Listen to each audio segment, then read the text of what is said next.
pour obtenir son crédit, déjà il faut avoir un projet qui est complet, qui est bien réfléchi, qui est mûri, avoir une étude de marché. Donc c'est vrai que ce soit via une franchise où vous repreniez une entreprise ou alors que vous souhaitez créer seul. Une fois que votre projet est complet, il peut être soumis aux financeurs. Alors j'entends par financeurs, ce sont bien évidemment les banques, 9 fois sur 10 on passe via les banques. Il y a des organismes d'accompagnement qui peuvent apporter également des apports complémentaires pour les porteurs de projets.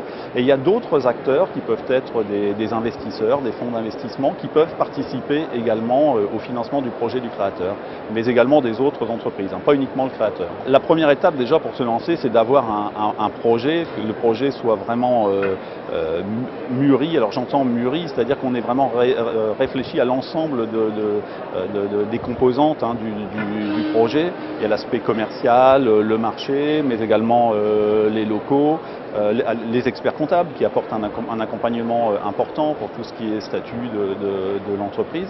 Une fois que vous avez cette première étape franchie, là on passe vraiment dans le concret et on peut solliciter, j'allais dire, les financeurs de la place.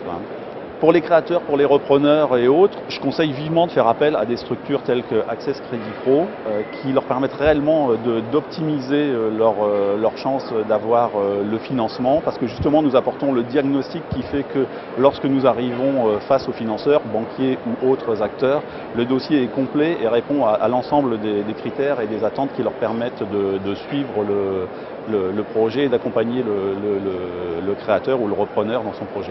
Le temps nécessaire à un dossier de financement est variable, mais déjà, il faut déjà que le projet soit mûri, c'est-à-dire qu'il faut prendre le temps de faire une étude de marché, éventuellement de chercher des locaux, mais de chercher des partenaires, des franchiseurs et autres. Donc ça peut parfois prendre jusqu'à une année pour que le projet soit complet, se donne toutes les chances de réussite. Parce que ce sont quand même des projets qui sont engageants, ça vous engage pour votre avenir, ça vous engage financièrement, et donc c'est vraiment des projets qui doivent, le temps nécessaire au projet doit être pris, tout état de cause. On va chercher les ressources financières là où elles se trouvent, clairement.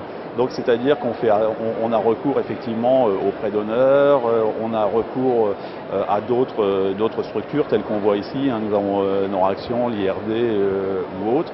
Je vous disais, les partenaires bancaires bien évidemment, des fonds d'investissement, des investisseurs privés également qui peuvent participer sur certains types de projets dans l'innovation ou des projets à forte rentabilité.